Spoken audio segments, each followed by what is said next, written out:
Dobro doјдовте на овој наш серијал Смислот на животот.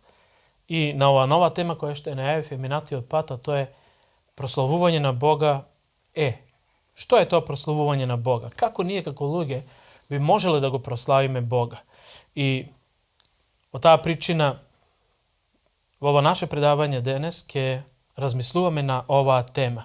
Јас затоа би почнал со книгата која што во многу пати ви ја представував, а тоа е Библијата.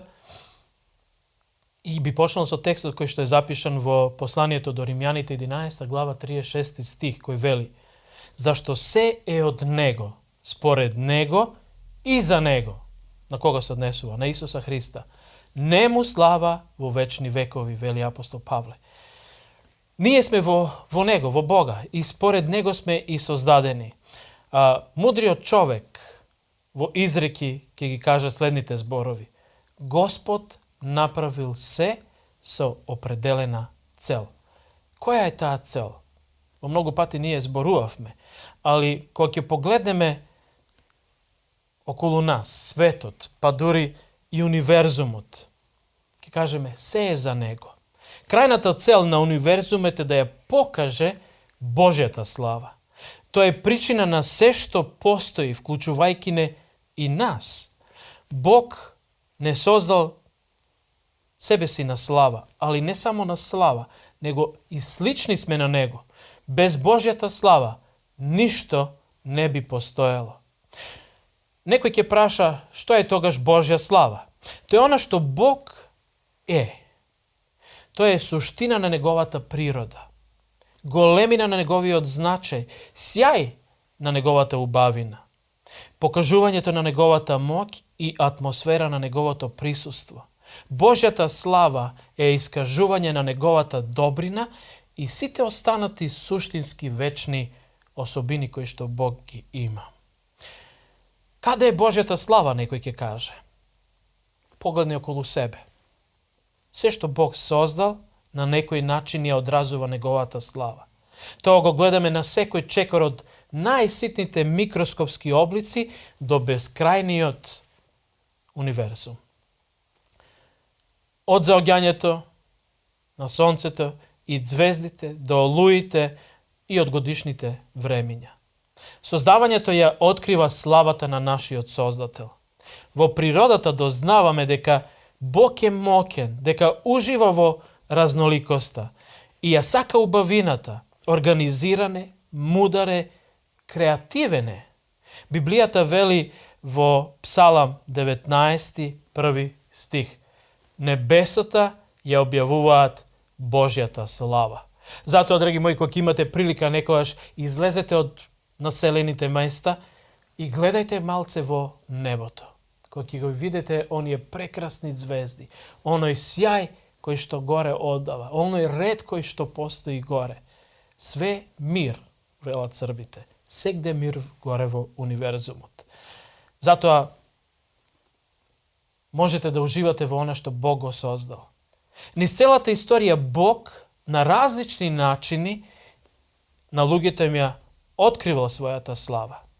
Први ја открил во Едемската градина, потем на Мојсе, потем во шаторот и храмот, после тоа и преку Исуса Христа, а сега преку својата црква.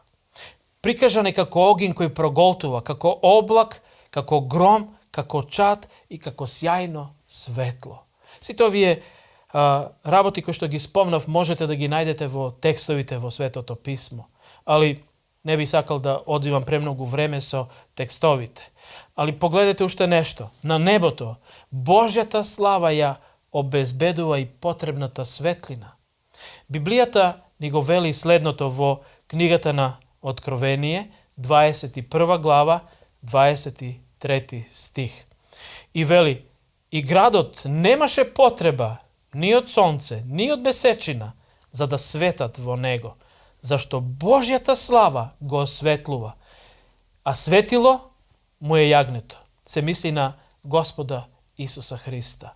Божјата слава најдобро ја оцјајува и се гледа во самиот Господ Исус Христос. Тој е светло на овој свет, тој осветлува Божјата природа и благодарејќи на Исуса, повеќе не ни е нејасно Каков е навистина Бог? Суштина Исуске речи, јас сум светлина. Јас сум пат, вистина и живот. Светлина која што нам на луѓето ни покажува каков е Бог. Апостол Павле во Евреите во 1 глава 3 стих вели, тој е одблесок на Божјата слава, мислејќи на Исуса Христа. Истиот писател ќе ги каже и следните зборови, зашто Бог кој некогаш заповеда од темнина да изгрее светлина, тој ги озари срцата наши, за да биде познанието на славата Божја во чие лице? Во лицето на Исус Христос, светлото. Исус дошол на нашава планета Земја за да би можел потpuno да ни ја открие Божјата слава. За да она што со векови е скриено, на жалост, од страната на сатаната кој сака да не одлече во темнината и да не ја знаеме светлината и сјајот на Божјата милост и љубов и добрина, Исус дошол за да ни покаже она што ѓаволот го сокрил. Апостол Јован во своето послание, Евангелие, во 1 глава, 14 стих вели, и Словото стана тело и се всели меѓу нас, потполно со благодат и вистина. И ние ја видовме неговата слава, слава како на единороден од Отецот. Интересно е да се погледне во грчкиот текст каде што вели се всели. Сушност тамо стои зборот скенео, а тоа е кај нас се преведува со шатор. Бог направил шатор. Како што шаторот меѓу израелскиот народ постоел, Бог сака во оној од Бога даден вакуум да го постави својот шатор. А знаете ли што значи тоа, драги мои? Шаторот многу лесно може да се склопи и да се расклопи. Бог кој ќе почувствува дека не е добродојден во нашиот од Бога даден вакуум, ќе го склопи шаторот и ќе излезе. Тој не се наметнува, али сака да го постави својот шатор во нашиот вакуум кој што тој го создал. Божјата внатрешна слава е она што тој поседува затоа што е Бог. Тоа е неговата природа. Ништо не можеме да додадеме на неговата слава, како што ништо не би можели да направиме да сонцето светли уште посјајно. Ама заповедано ние да ја препознаеме неговата слава, да ја дадеме чест и слава на неа, да ја објавиме неговата слава, да ја возвеличаме неговата слава, да ја одразуваме неговата слава, а и да живееме во неговата слава и за неговата слава. Некој ќе рече, зошто? Затоа што Бог е достоен за тоа. Ние сме должни да му дадеме сета можна чест. Имајќи го предвид тоа дека Бог се создал, тој ја заслужува сета слава. Библијата ќе ни ги каже следните зборови. Да препознаеме. Значи, Божјата внатрешна слава е да ја препознаеме, како што кажавме, да одадеме слава, да ја објавиме, да ја возвеличаме, али исто така и да ја одразуваме. Апостол Јован во Откровение, во 4 глава, 11 стих, ќе ги каже следните мисли. Достоен си, Господи, да ја примиш славата, честа и силата, зашто Ти си создал се и според Твојата волја постои се и е создадено. Во целиот универзум само 2 Божји созданија не успеале да му дадат слава. Кои се тоа? Паднатите ангели или демони и ние луѓето. Секој направен греф во своја основа представува не прославување на Бога, туку оддалечување од Бога. А тоа се случува секогаш кога повеќе сакаме било што друго отколку самиот Бог. Одбивањето да се Бог стави и да се слави представува алчна побуна.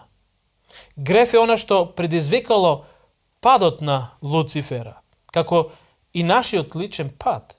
Сите сме на овој или оној начин живееле на собствена слава, не на слава на Бога.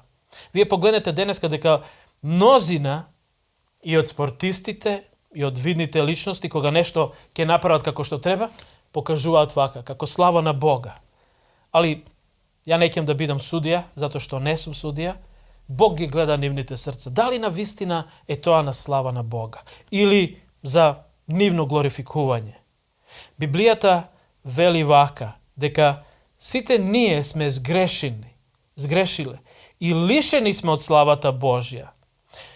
Не е затоа што Бог не лишил, туку ние самите со своите гревови се лишуваме од неговата слава. Никој од нас не е со својот живот му дал на Бога потполна слава која тој ја заслужува. Тоа е исто така грев и голема греша која можеме да ја направиме и која, нажалост, најчесто како луѓе ја и правиме. Од друга страна, да се живее на Божја слава е најголемо достигнување кое може да се постигне во својот живот. Бог вели во книгата на пророкот Исаија: секого кој се нарекува со моето име, кого сум го создал за моето прославување, што сум ги создал и направил. Бог не создал на свое име, да бидеме налик на Него. Некој ќе рече: како можам да му одадам слава на Бога? Евангелистот Јован во своето Евангелие во 17 глава во 4 стих вели вака: Јас те прославив на земјата. Ова се зборови на Господа Исуса Христа. Го извршив делото што си ми го дал да го извршам.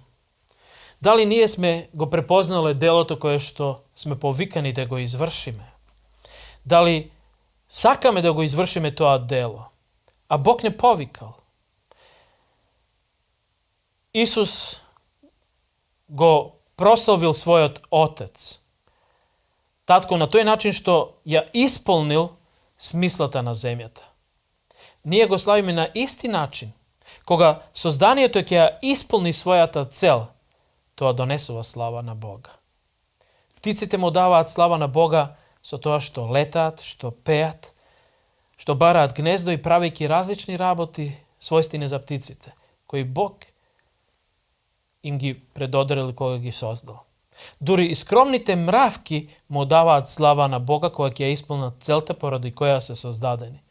Не знам дали некој сте размислували и дали сте ги гледали, али тие мали суштества ги има на милиони, а се единствени, се сложни.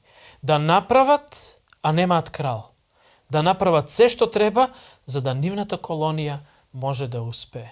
Барајте на интернет за мравките и ќе најдете многу интересни работи. Дури и Библијата ни вели: научи се од мравката.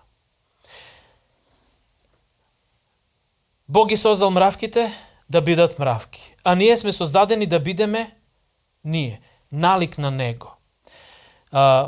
Затоа Свети Иринеј ги кажал следните зборови: Божјата слава е кога човекот е потполно жив.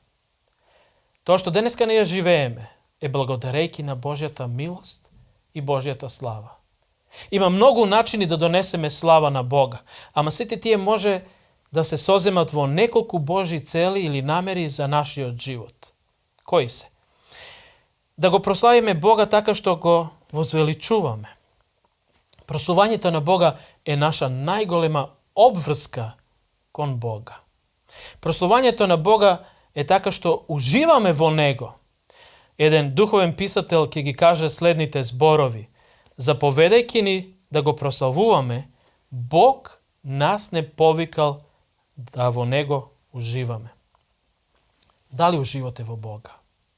Бог сака да нашето прославување на Него биде мотивирано со љубов, со благодарност и радост, а не со терет и должност која што сметаме дека мора да ја обавиме, ако не сме ја обавиле, тешко нам. Не, од љубов ние треба да го прославуваме Бога. Џон Пајпер пишува: Бог најмногу се прославува нас тогаш кога сме ние најзадоволни во Него. Дали сме задоволни во Бога? Прославувањето на Бога е многу повеќе од пеење, па и од самата молитва. Тоа е начин на живот, радување во Бога, љубов кон Него и дозволување да не употреби за своја цел. Дали сте дозволиле на Бога да Бог преку вас ја покаже својата љубов, да ја покаже својата милост, да ја покаже својата добрина. Кога го користиш својот живот за Божја слава, се што работиш станува чин на прославување на Бога. Затоа апостол Павле во своето послание до римјаните во 6 глава 13 стих ќе го забележи следното: препуштете му се на Бога како оние што оживеале од мртвите и вашите органи на телото како орудија на праведноста. Дали сме доживеале да ние кои што некогаш сме биле далеко од Бога, сме биле како мртви, сега сме оживеани во Божјата милост и добрина. Да нашите органи го прослават, да бидат на слава на нашиот Творец. Кога наново сме се родиле, кога сме доживеале да Бог делува на нас, ние сме станале дел и од Божјето семејство. Да се следи Исус Христос не е само прашање на верување, туку се работи за припаѓање и учење да се сака Божјето семејство.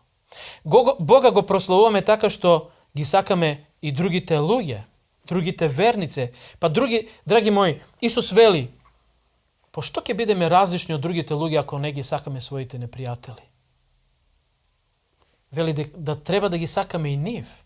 Не е лесно, али ја верувам дека Божјата љубов која ќе се всели во нас, ќе се покаже. Дали Јуда бил непријател на Исуса Христа? На некој начин да. Али Исус топло го сакал, го љубел и се трудел да ја покаже својата љубов кон него.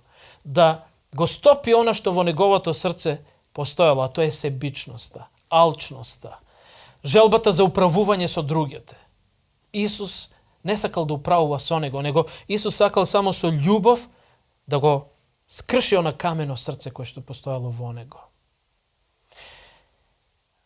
Евангелистот Јован во своето Евангелие, во своето послание, во 1 Јованова, во 3 глава, 14 стих ќе каже: ние знаеме дека преминавме од смрт во живот, бидејќи ги љубиме браќата своји.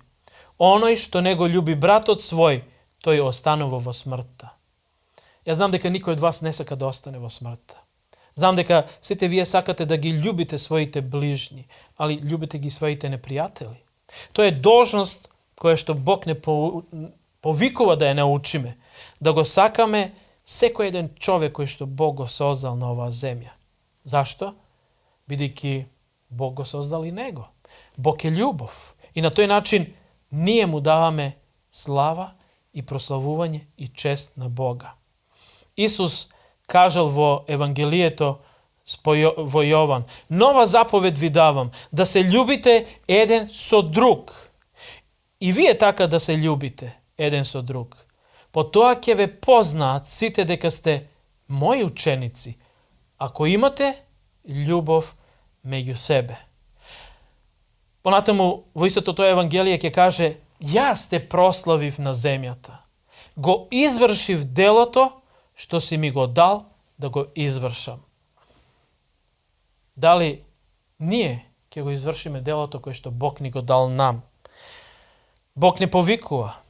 Кога сме еднаш родени во Божјето семејство, тој сака да растеме до духовна зрелост. Како тоа изгледа, некој ќе каже? Духовната зрелост е да станеме слични на кого? На Исуса Христа. На начин на кој што тој размислува, на кој тој чувствувал, на кој што тој делувал. Што повеќе го развиваме христоликиот карактер, поголема слава ќе му дадеме на Бога. Затоа Библијата вели во 2 Коринќаните, во 3 глава, во 18 стих, следните зборови: ние пак сите со откриено лице, како во огледало, гледајќи ја славата Господова, што вели? Се преобразуваме во истиот лик од слава во слава, како од Духот Господов. Не знам дали сте некојаш приметиле брачните другари, кои што долго време живеат еден со друг И некогаш ќе приметите како да се близнаци, колку личат еден на друг. Зашто? Затоа што љубовта која што ја делат еден кон друг, толку делувала меѓу нив, да почнали да се преобразуваат еден на друг. Токму за тоа и зборува апостол Павле. Дали ние имаме таа љубов кон Исуса Христа? Да, гледајки го и љубејки го Господа Исуса Христа, ние се преобразуваме. Да бидеме слични на Него. Да таа љубов луѓето може да ја видат, да ја почувствуваат во своите животи. Апостол Павле во Филипјаните во 1 глава 11 стих ќе ни каже: полни со плодот на праведноста, кој е преку Исус Христос за слава и пофалба на Бога. Кога сме го прифатиле Исуса Христа, Бог ни дал нов живот, а и нова природа. Од тогаш па до крајот на нашиот живот на планетава Земја, Бог сака да продолжиме со процесот на менување на нашиот карактер. Затоа што, драги мои, кога ќе дојде Господ Исус Христос, од ова наша планета Земја, ништо нема да однесеме, освен карактерот. Каков карактер денеска градиш ти? Библијата вели: полни со плодот на праведноста, кој е преку Исус Христос. Дали сме полни со плодот на праведноста? Дали сме за слава и пофалба на Бога? Дали нашиот карактер е за слава и пофалба на Бога? Во Евангелие по Јован Исус ќе ги каже следните зборови: со тоа ќе се прослави мојот Отец, да носите многу плод и да бидете мои ученици. Дали сакате да бидете Христови ученици? Дали сакате да го прославите Небесниот Отец? Ако сакате, затоа дозволете да се дружите со Исуса Христа секој ден, барем еден час, поминете во размислување за животот на Исуса Христа, за она што Тој го направил и за мене, и за вас. Бог секого од нас не создал уникатни, со таленти, со дарови, со вештини, со разни способности. Начинот на кој си ти искаен не е случајност. Бог не ти дал способност поради твоите себични цели. Тој ни ги дал поради добрините на другите, како што им се дадени на другите способности поради нашите добрини.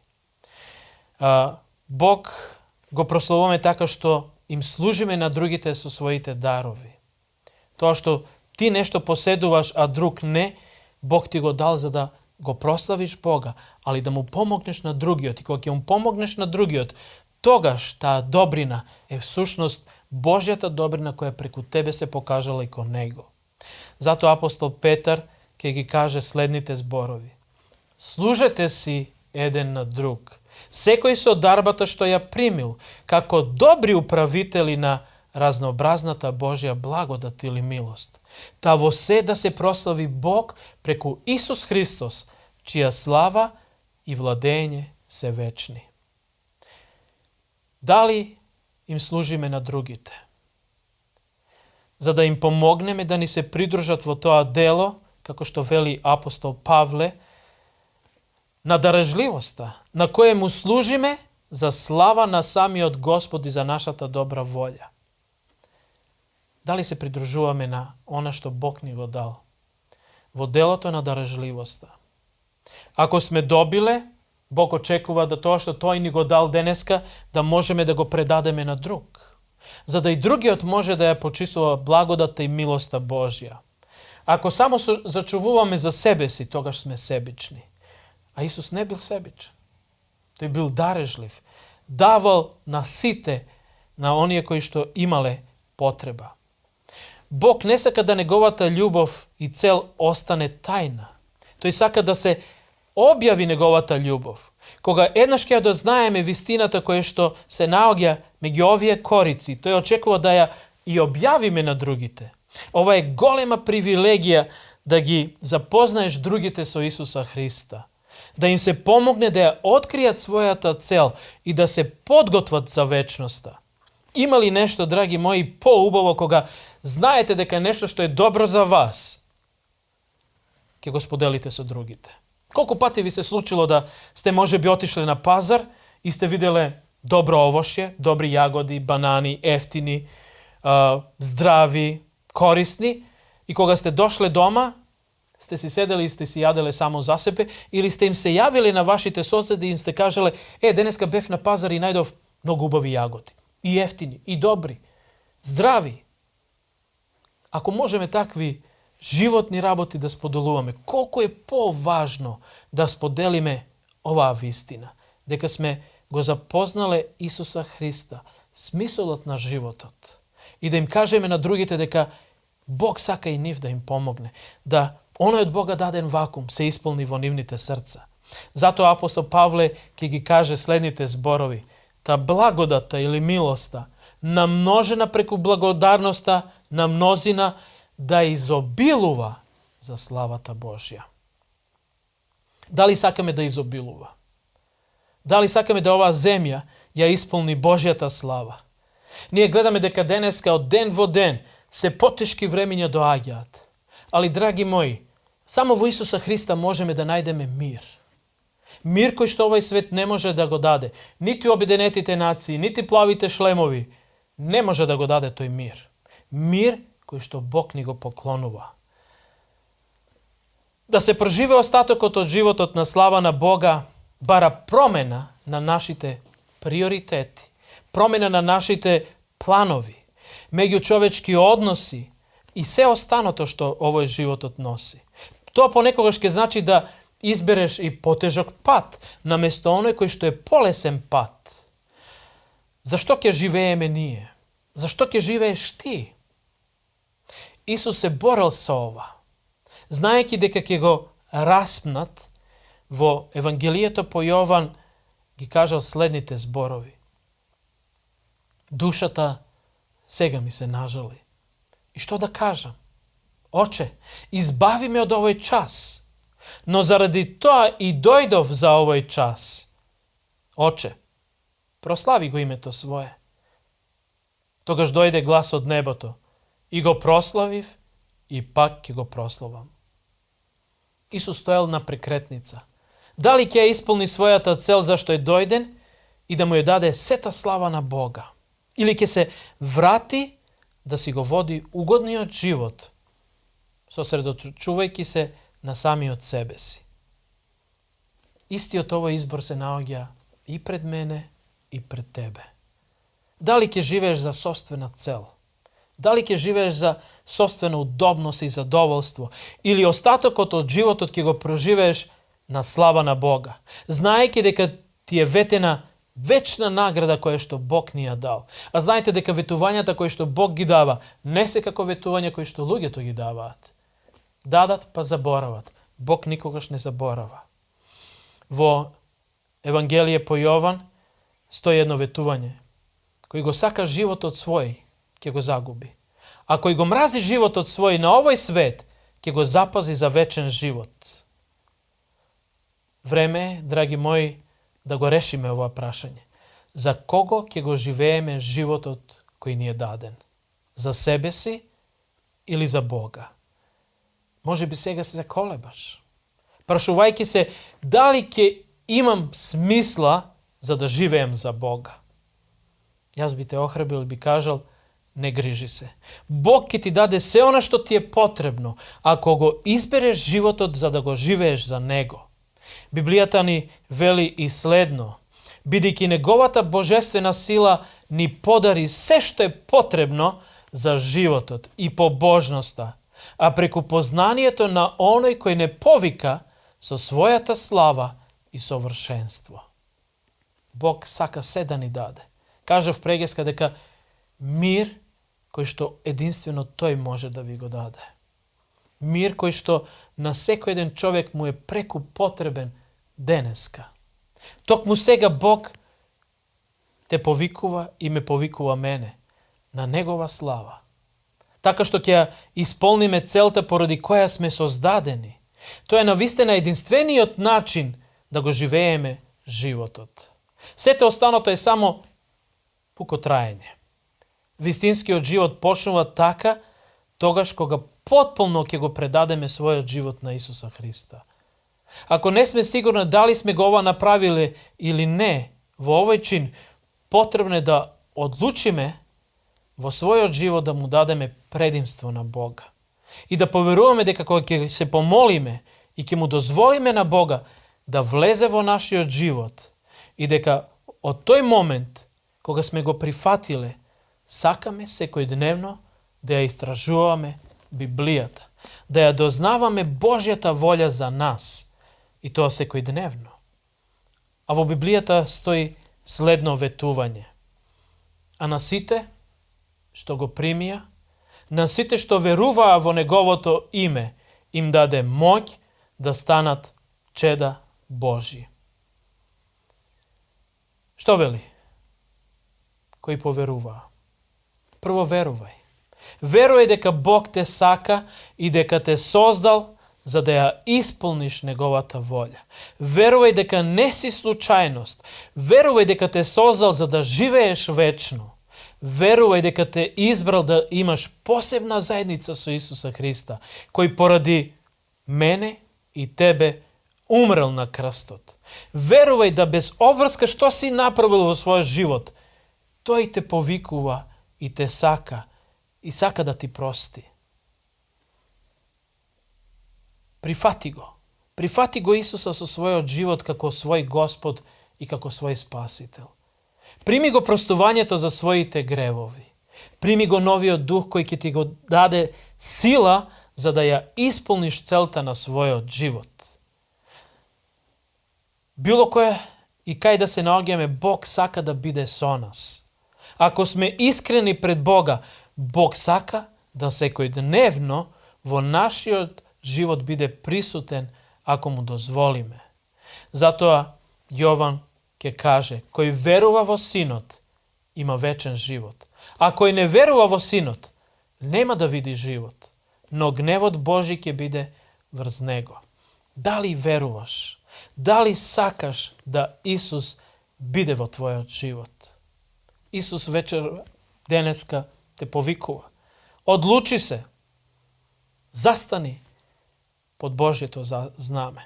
Апостол Павле ќе ги каже овие зборови и со овој текст и би сакал и да го завршам во наше проучавање. Зашто се е од Него, од Исуса Христа, и според Него и за Него, не му слава во вечни векови. Се е создадено преку Исуса Христа и за Исуса Христа. Дали ти сакаш да бидеш Исусов следбеник? Дали може би сега го носиш Неговото име христијанин? Ако да, дали живееш онака како што Исус живеал? Дали го отсјајуваш карактерот на Бога? Дали го прославуваш Бога како што Исус го прославувал? Ако не, одлучи вечерва, денеска, да сакаш да живееш со Бога. Да дозволиш да дружењето со Бога го промени твојот карактер.